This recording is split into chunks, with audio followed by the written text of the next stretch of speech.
It's nefarious, man. Like, the brain works in fucked up ways. The mind is one of the most deceiving, manipulative pieces of equipment, flesh, human bodies on earth. I never have trusted my brain. All of that weight lives in your head, and you are the decision maker. Psychology of Entrepreneurship. Hi, it's Ronsley.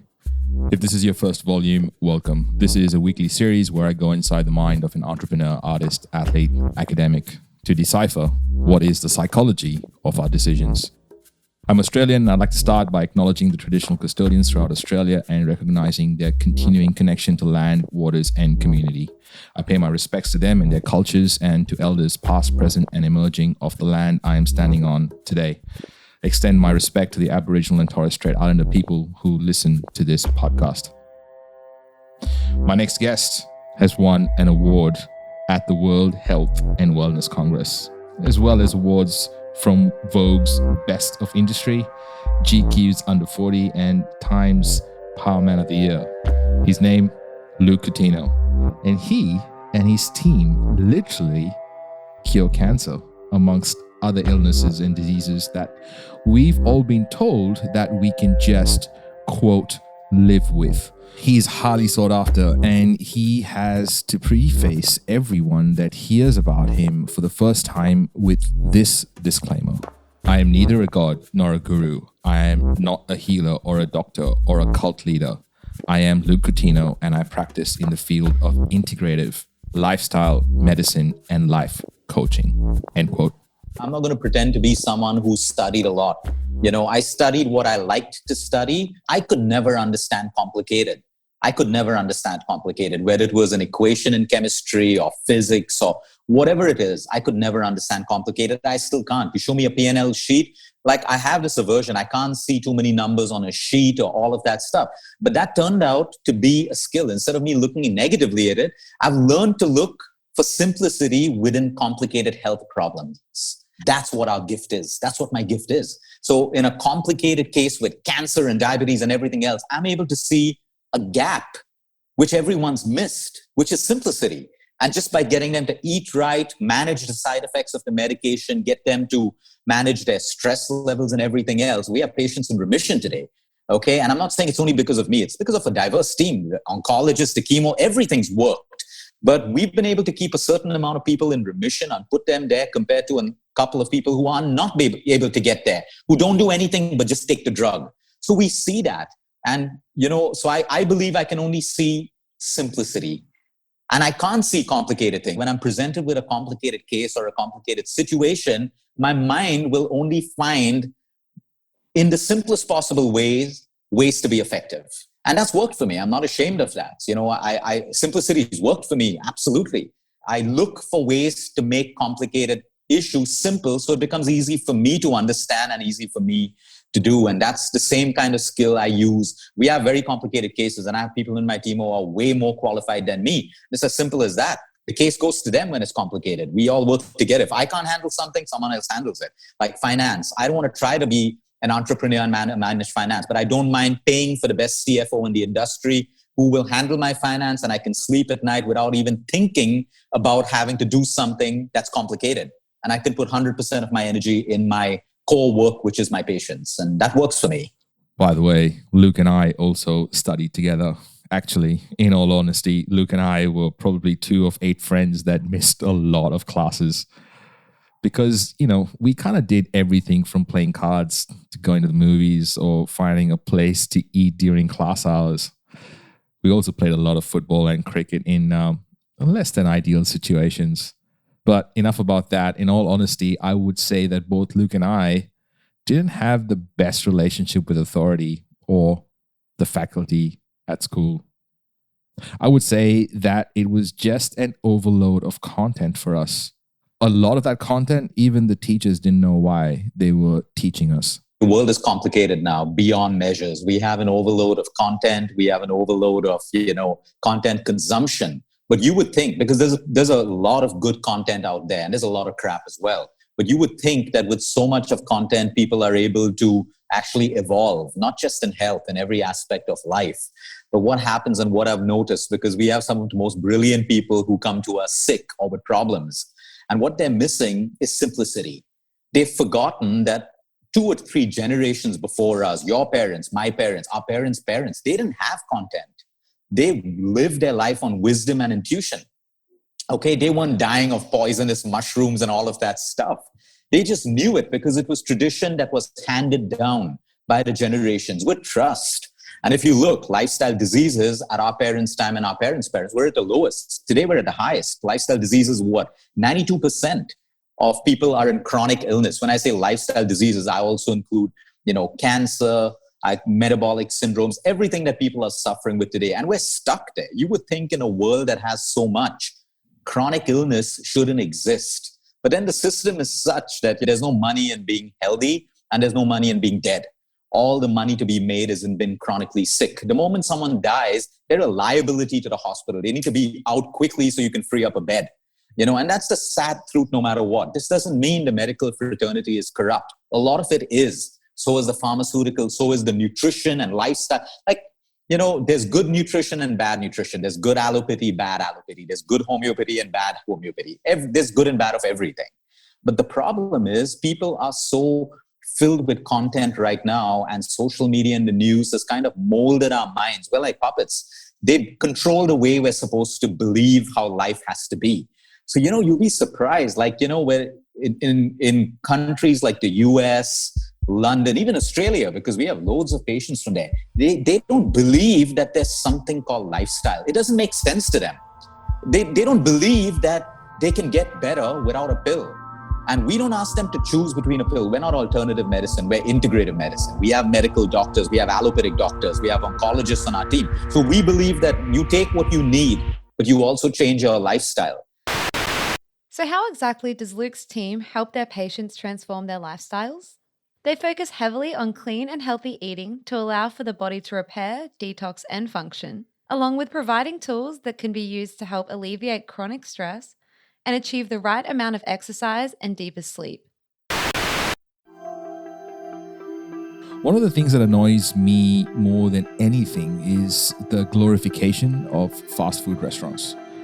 Hosting a food podcast for so many years and cooking for some pretty influential people made me realize how much the mainstream media is literally fucking with common people's knowledge who don't know any different about the situations when it comes to food.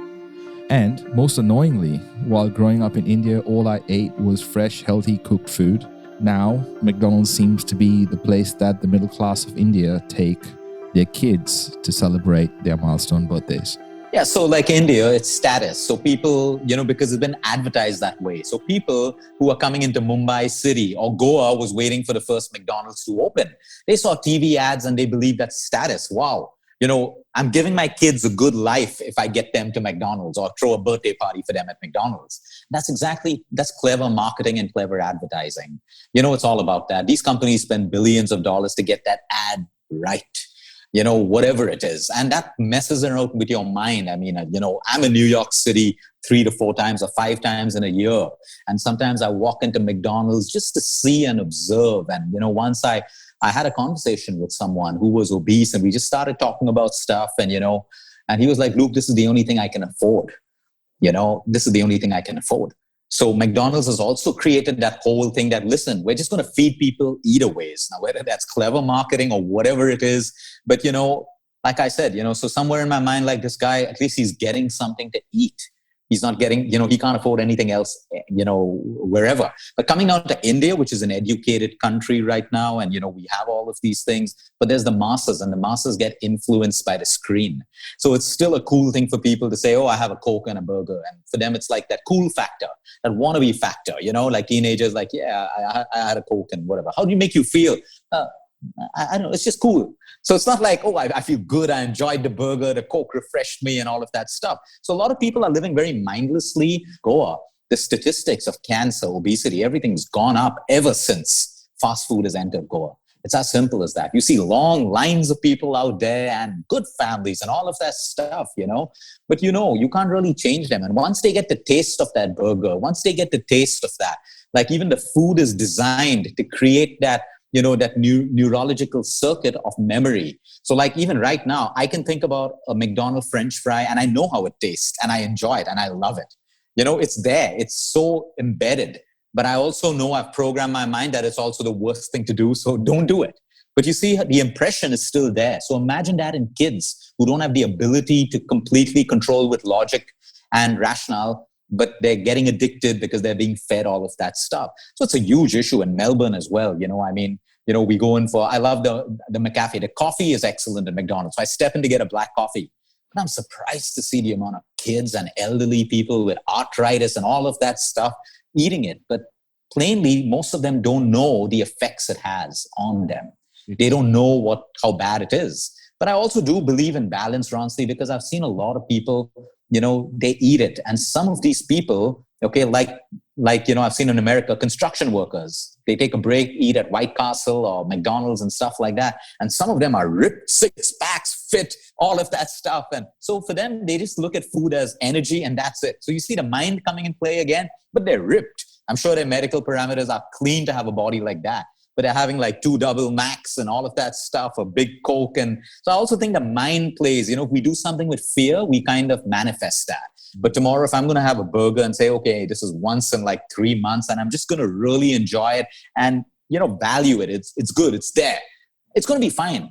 It's going to be fine. So I guess the mind also plays a huge role in the way we do things, with guilt or without guilt. The mind is amazing, but also one of the most deceiving, manipulative pieces of equipment, flesh, human bodies on earth. I never have trusted my brain. And unfortunately, I did trust my brain way too much and it brought me down all sorts of paths. It creates paranoia, second guessing, everything else. And it's powerful. Don't get me wrong. I'm not arguing its power.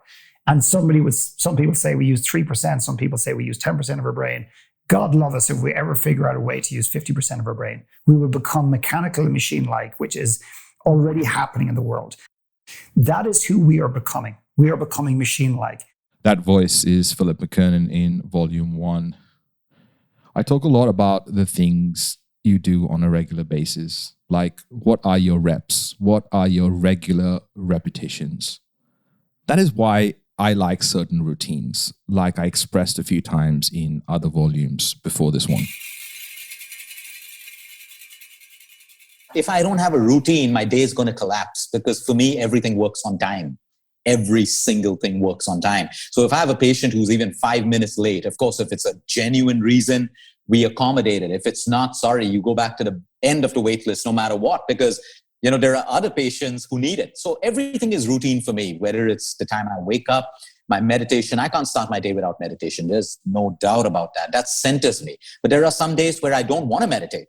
I just don't feel like meditating at all. But I still use that time to sit over there and maybe read a book. I may not meditate, but I want to keep that time which I've slotted out for meditation. So it doesn't get confused in the mind. So yeah, everything is routine. Everything is a timetable in my life. If I'm on a holiday, then I prefer to break that completely because I also want the mind to know that it can relax and do absolutely nothing.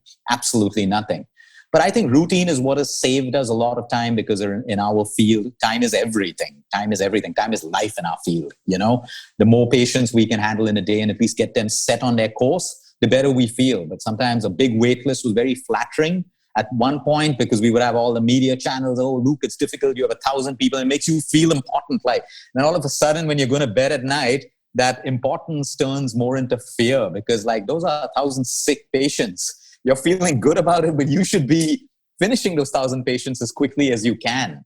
So I think being grounded is extremely important. You can have everything. You can have abundance. You can have fame. A lot of people say these are the root causes of all evil. Money is the root cause of evil. Fame is. It is if it manages you. It is if you become its bitch. It is if you become its slave.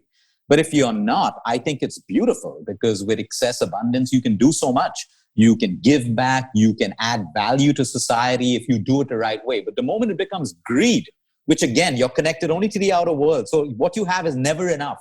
It's never enough.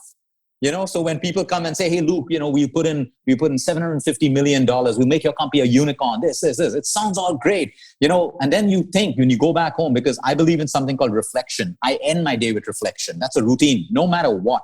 10 to 15 minutes, I want to replay the things that happened in my day, the good or the bad, because there's always something to learn from. So I'm very, very, very close to the Sheikh of Dubai, the Green Sheikh. We've written a book together. We do a lot of work together. So he taught me reflection. He said, you can only feel fulfilled in life because you can be happy and content because you have money, patience, fame. But to feel fulfilled, you have to reflect, because when you go through reflection, you're reliving, that case which you helped, that little boy whose pain you took away, or whatever it is, and you feel good and motivated. Reflection is part of my routine as well. Meditation is huge. And if there's anything you can do regularly, reps, even if it is for 1 minute, it is probably to meditate. And this is Emily Fletcher, who is the goddess in my eyes when it comes to meditation and mindfulness. This is volume 27 of The Psychology of Entrepreneurship.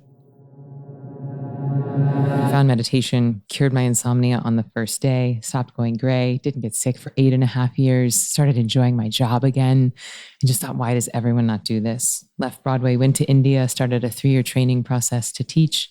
Since graduating, I've taught 20,000 people to meditate, opened up a brick and mortar studio in New York, created the world's first online meditation training, which is now called Ziva Online. The book has sold over 50,000 copies in less than a year, just came out in paperback. And now the thing I love the most is being a mom to Jasper. It's the thing that brings me the most joy. But the thing I'm most excited about with Ziva is that we're in the process of creating a kids meditation course. And I think it's going to be the world's best kids meditation training. We're working with Emmy Award-winning writers from Sesame Street. We're building our own puppet. It's going to be 3 different age ranges. We're working with Dr. Shafali. We're working with Harvard child psychologists.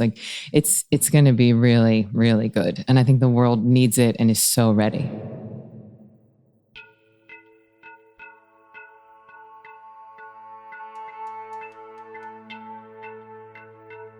When we come back, how Luke built a $250 million business in about 3 years, all from the principle of simplicity. Psychology of Entrepreneurship. Our aim with this audio documentary has always been to build a strong community of entrepreneurs and creatives to provide a space where they can use their voice to share their authenticity with the world. As a valued listener, your voice matters too. We love to hear your feedback and ideas, so don't be shy to let us know how we're doing in the ratings and comments. If you have a message for our production team or know someone who would be a perfect fit as a guest, you can find out more information on how to share your input at psychologyofentrepreneurship.com. Before the break, simplicity, the mind, and why your routine is so important. Now, we're going to focus on the simple.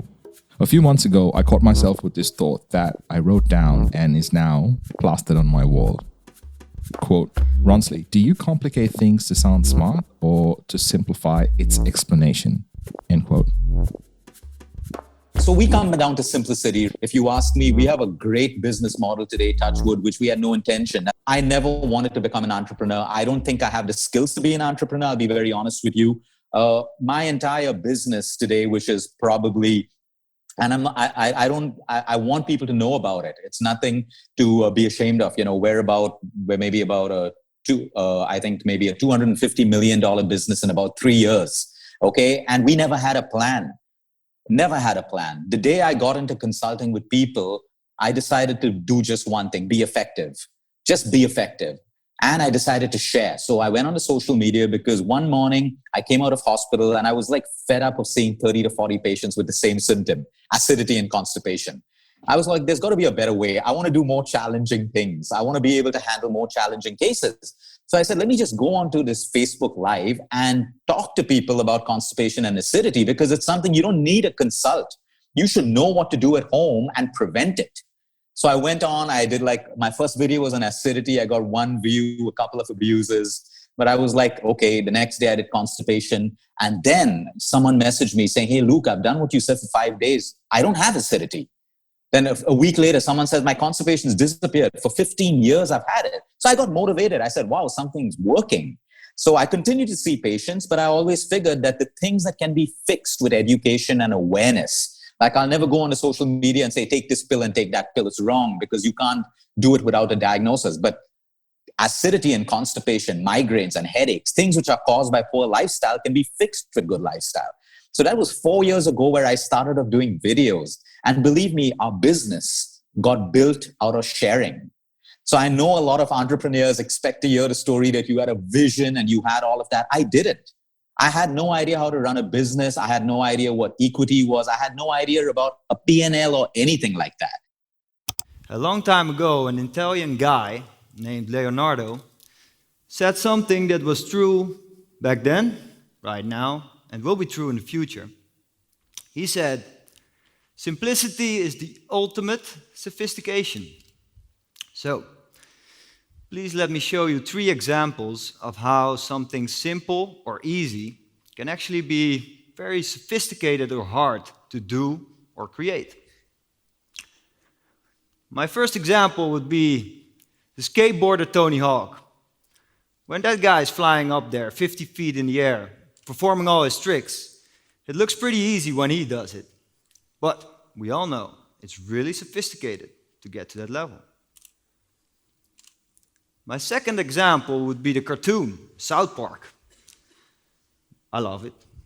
First time I saw it, I thought, hey, I can draw that. Probably you thought the same. But even though the cartoon, the animations in the script look so simple, they are genius and sophisticated, something you and I could never recreate. Richard Strava goes on to talk about the third example being Einstein's E equals mc squared equation, which means energy equals mass times the speed of light squared. That equation basically shows that energy, E, and mass, M, are interchangeable. They are different forms of basically the same thing. I hope that made sense. But Richard Strava goes on to talk about how that one equation is the basis for a lot of the science and discoveries that followed. Like, did you know E equals mc squared gave us 1, which is the obvious one, the atom bomb, 2, radioactivity, PET scans, and carbon dating. The latter on that list allows us to date ancient material. And 3, and above all, which is the main one, the explanation of the cosmos and the universe, including the Big Bang and our discoveries of other worlds. Also, because of that equation, quietly, a simple walnut has enough potential energy within itself to power a city. Before we move on to Luke, simplicity and how he cures complex illnesses, I wanted to leave you with how to simplify your life.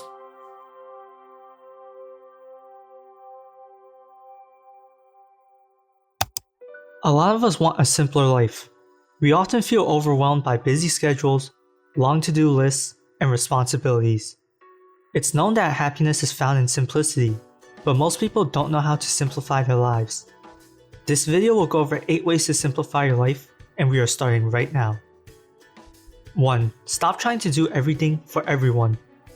Everyone, from your boss, to your friends, to the government, wants you to be a certain someone and do certain things. Instead of trying to be all those identities, you should be yourself and focus on yourself. If you can't make a commitment, don't do it unless it's important. It's not worth trying to fit it in your already busy schedule. You can't make everyone happy, and you won't like everyone. It's impossible to make everyone happy, so stop trying to do so. People will be disappointed in you for various reasons, some of which make sense, while others don't. Just focus on being the best version you can be for those around you, instead of trying to be all those identities, and life will be more simple. I really suggest checking out the other 8, and you can find that in the link in the show notes at psychologyofentrepreneurship.com. But Luke was telling us about having no idea about equity or profit and loss statements before I kind of interrupted him. Sorry, Luke. You were saying? You know how it was back in high school, math. I was never in class for math. So I'm the same. I don't understand math, and I don't try to understand it. Instead, I've hired people who can do it for me. It's as simple as that. So coming back to that, one fine day, the more I started sharing, I had a wait list that went at 100 people and 200 people. And I was like, wow, this is really cool. Let me hire a nutritionist now, train that person under me. So I was in Singapore meeting some clients, and I hired a girl in India to help me with that. And then from 1, we moved to 10 to 15 to 20 to 30 to 40 to 50, 60 nutritionists, 25, doctors and all of that stuff. And we're a team of 100 strong people with people all over the world handling people right now. And yet, I'm telling you, there was just one vision. Just be good at what you are at. Be good at what you're good at, which is be effective. I don't want to be the best. I wanted to be effective. So if I have 10 patients, I want 10 patients to get better. And I believe that our entire business model has been built out of that one vision, which is be effective, and automatically people are going to come to you. And an entire business. So my wife, Natasha, was working at IBM. And at a point, I didn't know how to handle money coming in because I just wanted to meet my patients. I didn't want to do anything else. I didn't want to try to be this or try to be that. So she was a project manager. I brought her in. She built everything back end, all the operations and stuff. And we're a family grown business today. We don't have any loans from banks. We've never raised capital because we've just believed, keep it simple. I want to be busy meeting my people. And the more effective we are, that's how we grow. So today we have thousands of patients and we don't have the time. So now we're looking at using tech to scale up. But it's a beautiful story and we're not in a hurry. We can easily become a $500 million valued company in the next 1 to 2 years. But if you honestly ask me, that's not our goal. We're happy. We're good right now. And I think scale is good for certain businesses, but a business that requires the human touch, you got to be very gentle with that scalable model because you don't want to lose out that effectiveness. We deal with dying patients. They want to talk. They want to be there. Their families. I can't have AI replace that. I can't have tech. AI can maybe take care of 50% of, basic lifestyle cases and all of that stuff. But what we're on right now is something good. So honestly, that's our story. I don't have any MBA skills. My wife she's good at what she does. And we've decided to keep it in the family because we don't want investors to come on board and tell us how to work. I believe we are successful today because of our team. If my doctors and my nutritionists don't perform, we can't be effective. So I can proudly say we have the highest paid team probably across the world because we beat all US standards of pay, all Australian standards of pay. We pay way above. The simple model is if I grow, you grow. So if we're able to fix a client and I'm growing, I want you to have half or more of it. So my nutritionists are the best paid across the country, probably the world, and our doctors as well. And that works for me because I need happy people who are handling dying patients. I need happy people who are handling sick patients. I don't want them to have to think about loans and money stuff. So this is a model that just, I figured, what do I want to be happy? How can I make that happen for my team? And touch wood, we've made it happen for our team. And the model just works beautifully without us having to try to build a corporate structure, focus on people management and all of that stuff. So honestly, that's our story. It's really that simple. We've not done anything out of the blue. It's just grown organically and we've just flowed with the whole concept. Did you know that companies with happy employees outperform their competition by around 20%? This might be because studies have shown that happy employees are 12 times more productive. With all that knowledge, it is really important that you understand the concept to tie all this information together. It is the concept of your inner and outer world. Inner world and our outer world. These are the two worlds we live in, period. Everything else is superficial. So most people today are connected to the outer world, which means if you're constantly connected to the outer world, you're also controlled by the outer world. Who said what? What's the latest fad? What should I dress into? What should I have? How much money should I have? You're being pulled. You're like a puppet. And that's why people are constantly seeking validation. It's good to be exposed to the outer world because we learn, we can be mentored, we can pick up new ideas, we can get motivated, we can get inspired. But we also have to be connected inwards. It's like an anchor that keeps grounding us, pulling us back down. So if we're connected inwards, and that happens through meditation, spiritual part. When I say spirituality, I'm not talking about religion. Spirituality could be just someone who's deciding today to live a life of compassion, to be kind, to be respectful, to help other people. That's spirituality. I don't like to use the word religion because honestly, every religion talks about the same thing. But yet people fight in the name of religion. So I prefer not to use religion and just say spiritual. My spirituality may just be to touch every life that I come across to in the best way possible, be kind when I can, learn to forgive, learn to let go, accept, all of these things. That could be my spiritual part. But we have to be connected inwards. So, when we deal with people who have a really bad lifestyle, They are so connected outwards. So me telling them what is bad is not going to work. But me connecting them inwards, saying like, how do you feel at the end of it? So they say, Luke, I feel great when I'm eating it. But 10 to 15 minutes later, I actually feel very low on energy. So I make them connect with that feeling. And then they realize that, hey, this is good for 5 to 10 minutes. And then I have that gap to explain how companies are addicting you towards it. It's your money at the end of today. Are you getting any value out of it? They say, not really. 5 minutes of feeling good, 10 minutes of a sugar rush. So that's how we coach. It's easy to tell people what's bad for them. But once we're able to get them to connect with their feelings about how they feel about something, then they start understanding. But the outside world says this, yeah, but that's not your world. Is that the real world? That's not the real world. That's the virtual world. So I think connection within is what helps us to be really successful with our people, because no one has to see things the way I see it. No one has to see it. Now, I have a belief and I can make a claim on social media, on a news channel, that type 2 diabetes is reversible. Why can I make that claim? Because we've done it with no specific medication, no magic food, with lifestyle. And then people think, wow, he's not selling us a drug. He's not selling us a superfood. He's talking about something which we should be doing and we've not been doing it. So we try to get them to connect inside. If we can establish that connection, then we can affect change. Otherwise, there are tons of people telling people what's good for them, what's bad for them, which exercise to do for a six-pack. But the thing is, the world lacks discipline and consistency. And that's what we try to get people to do. Discipline and consistency. For that, you got to connect within.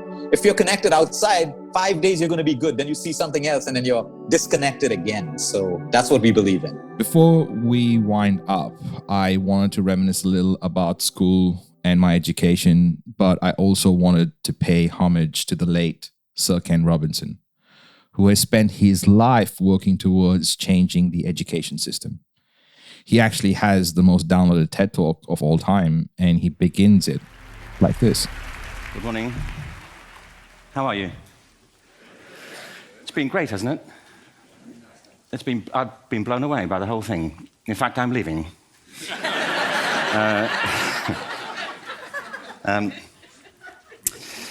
There have been 3 themes, haven't there, running through the conference, which are relevant to what I want to talk about. One is the extraordinary evidence of human creativity in all of the presentations that we've had and in all the people here. Just the variety of it and the range of it. The second is that it's put us in a place where we have no idea what's going to happen in terms of the future. No idea how this may play out.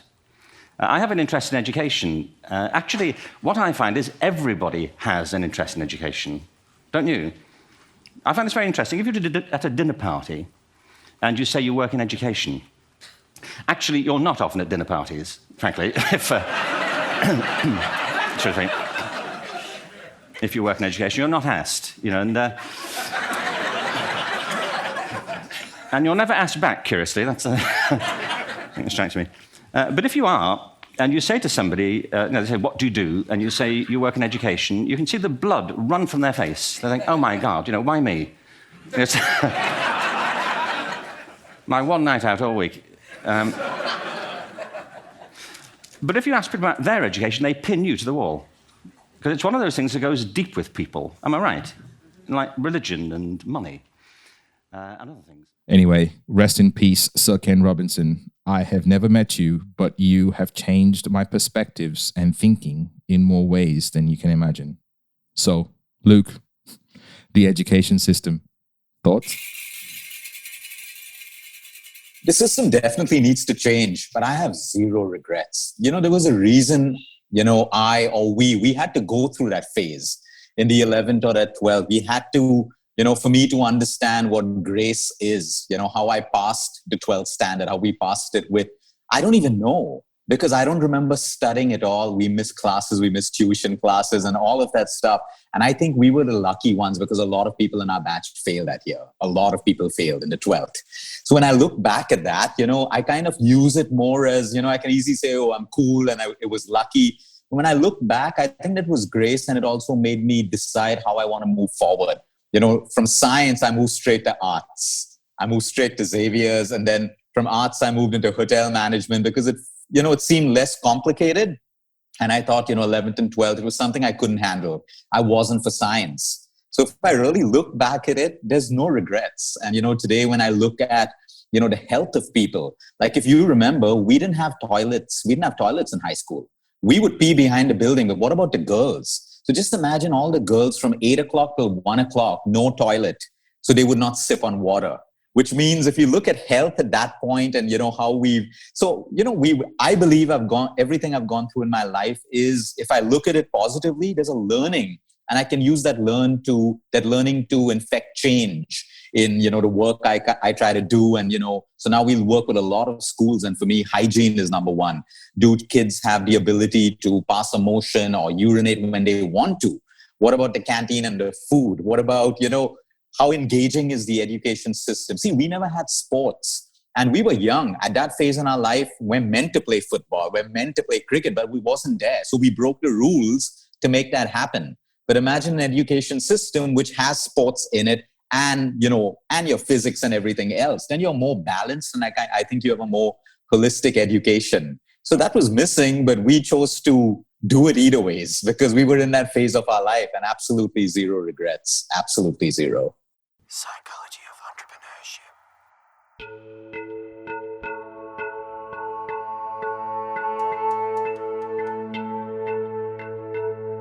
Entrepreneurship. Coming up on the Psychology of Entrepreneurship. Life is a team sport. We actually have to help our children develop the skills to get on with other people, because that's how they're going to be successful. As we looked in March around the world and we saw empty streets, people inside, empty cities, that was actually the largest act of kindness ever on this planet. Because we are not going to stomp out bullying, I can tell you that now.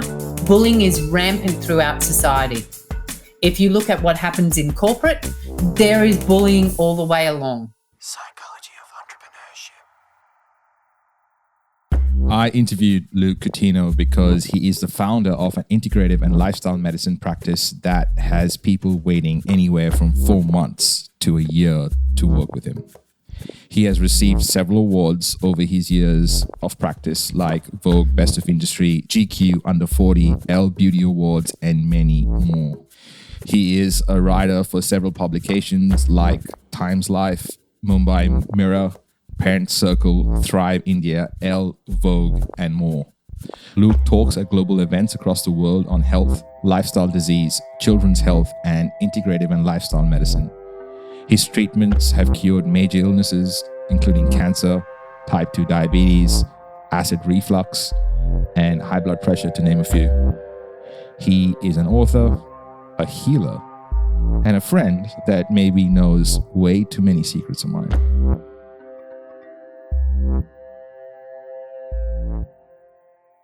Psychology of Entrepreneurship.